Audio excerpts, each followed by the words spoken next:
Ukraine and Russia are holding fresh talks as war rages on.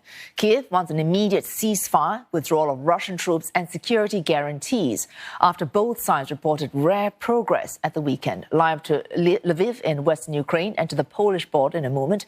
But first, another day of fierce fighting increasingly focused on the capital.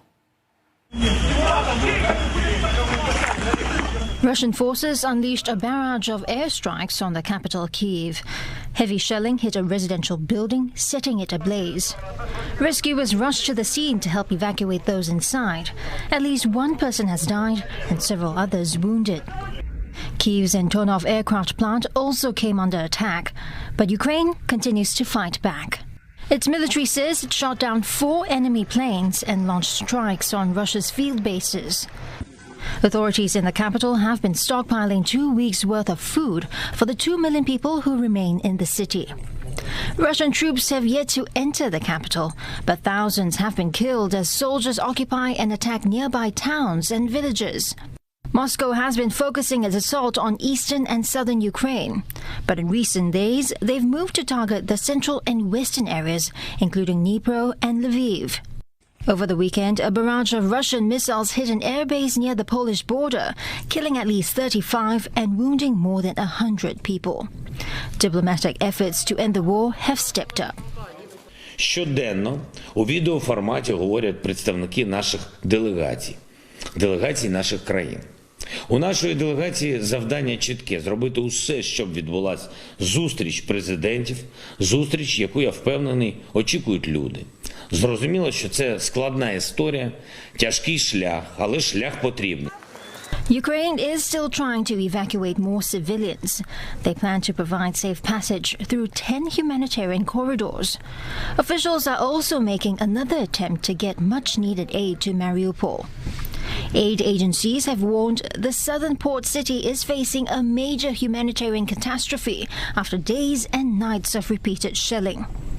A convoy carrying food and medicine was forced to turn back yesterday under non-stop Russian fire. More than 2,500 people in Mariupol have been killed since the start of the invasion. Ukrainian journalist Andriy Derela joins us live now from Hermanatsky in western Ukraine. Andriy, thanks for joining us. This strike on the apartment block in northern Kyiv, it's killed at least one person. Many others have been injured. Russian ground forces, meantime, they're just 15 miles away from the capital. How prepared are Ukrainian defenses now in Kyiv? Well, the best answer to this is that they are as prepared as they could be, I think, just because they have had quite a bit of time to prepare in Kyiv. And I also wouldn't say that this particular strike and the strikes, most of the strikes that Kyiv has been seeing so far, it has very little to do with the actual attack that we think, and most people in Ukraine think, is planned on the capital, just because the residential buildings are not where the territorial defense forces are. This is not where the armed forces are. So I don't think it changes anything in terms of how prepared the capital is for the attack. And I think most of the people who are responsible for these preparations, they are quite confident that the capital can be held for at least a few weeks from now. Meantime, Andriy, the issue of those safe exits for people who want to flee. Ukraine says that there have been 10 humanitarian corridors negotiated for today. How are they progressing? There are no confirmed reports as to how things are going with those corridors. I've only seen one unconfirmed report that at least one of the corridors in the Kyiv area will not be working because the fighting is continuing there. So these 10 corridors, they are located in 2 regions, in the Kyiv region and Luhansk region. And these are also the same corridors that were working yesterday, through which more than 5,500 people were evacuated.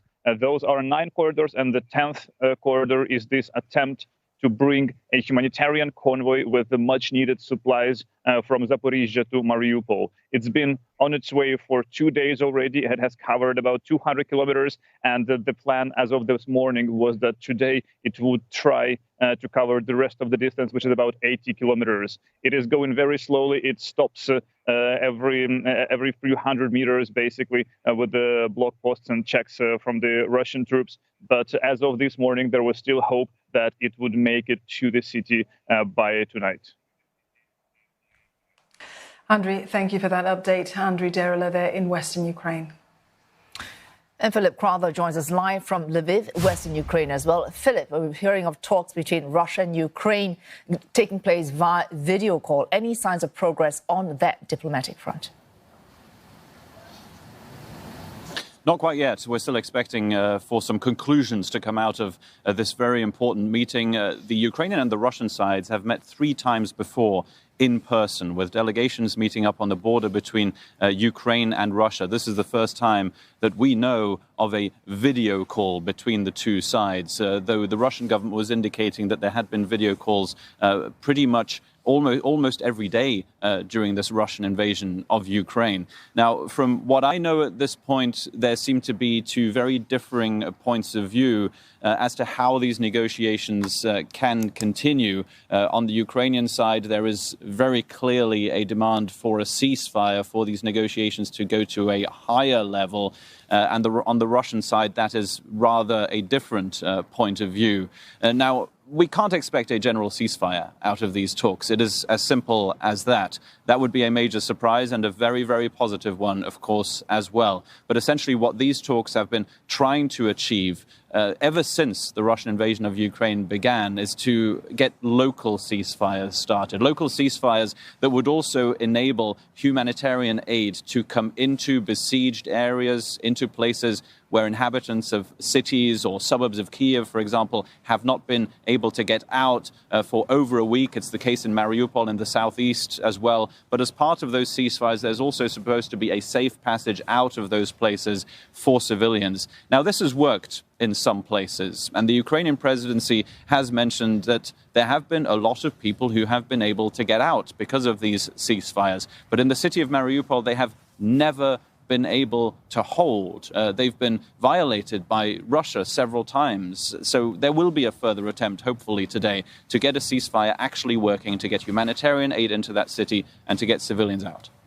Philip, you also mentioned these talks trying to bring them to a higher level. Ukraine's president saying he hopes to have a one-on-one talk with Vladimir Putin. What would it take for that to actually happen?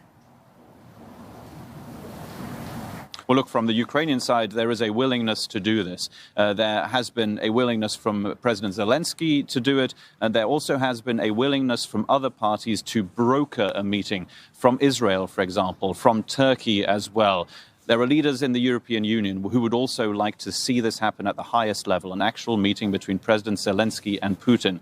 From sources that I speak to, there is reluctance on the Russian side, directly from Russian President Vladimir Putin, to have an in-person meeting while these negotiations are still going on, while there isn't any clarity as to which demands from the Russian side might be agreed upon by the Ukrainian side, and vice versa. Those are 2 differing points of view that it looks like will keep a meeting between the 2 presidents from happening for now. Because all of those requests from European leaders or from Israel or from Turkey or indeed from Ukrainian President Zelensky have essentially been ignored by Russian President Vladimir Putin. From what I'm hearing now, there is at least a willingness from Putin to meet at some point with Zelensky, but there would still be a lot of negotiations that need to happen before we get to that point. Thanks for that, Philip Crowther in Lviv, Ukraine. Let's get to Will Denslow now. He's on the Ukraine-Poland border. Will, the Russian missile attack over the weekend that hit that airbase near Poland, dangerously close to NATO territory, there are fears now that Moscow could target areas perhaps even beyond Ukraine's borders.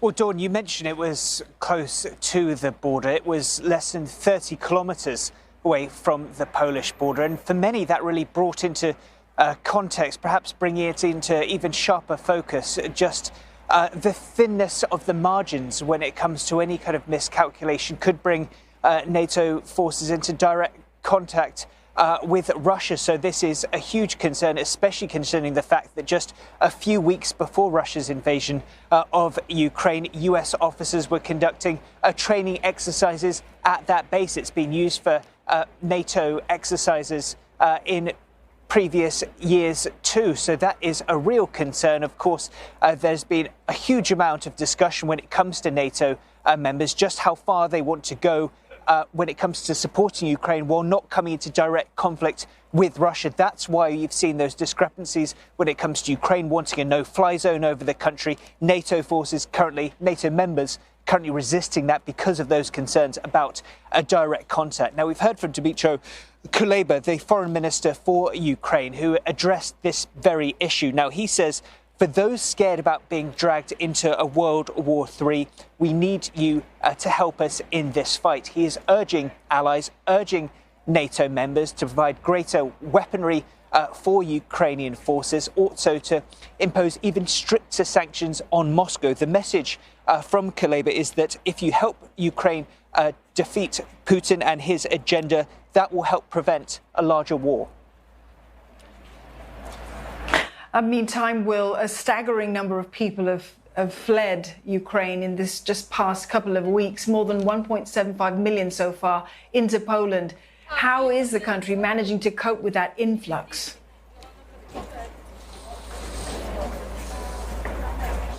Well, Dawn, I'm speaking to you from just outside Przemysłow station that you can see behind me. We're about 15 kilometers or so from the border with Ukraine. And from those that have been here for recent days, they say that the current status of the amount of refugees here is a little bit down from, say, a week ago. But a little bit later today, we've got trains arriving from Medica, which, of course, has been the busiest refugee crossing point into Poland. We also have a scheduled train coming in from Kyiv as well. So it just shows that refugees continue arriving en masse here in Poland on a daily basis. And there are real concerns from officials, especially in some of the major cities, as to just how much and how many people they can continue to accommodate at such a velocity. Tens of thousands of people sometimes arriving in the major cities on a given day. Of course, there are many arriving at spots like this and then heading to the bigger cities like Warsaw,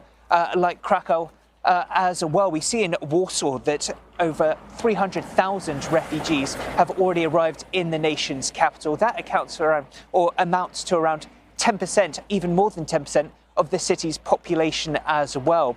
There are calls from officials to see refugees perhaps go to smaller towns, cities, to try and alleviate some of the burden on places like Warsaw. There are also more calls for funding, whether it comes from individuals, when it comes from members of the Ukrainian diaspora, the international community, to continue to assist. We've already seen the Polish government pledge about $1.75 billion when it comes to providing financial support, about $70 a one-time payment for Ukrainians coming into the country. Also for Polish people that are accommodating Ukrainian refugees, they're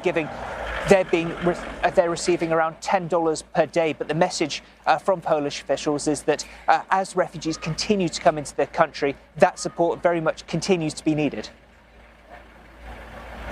Will, thank you. Will Densler there at the Ukraine-Poland border.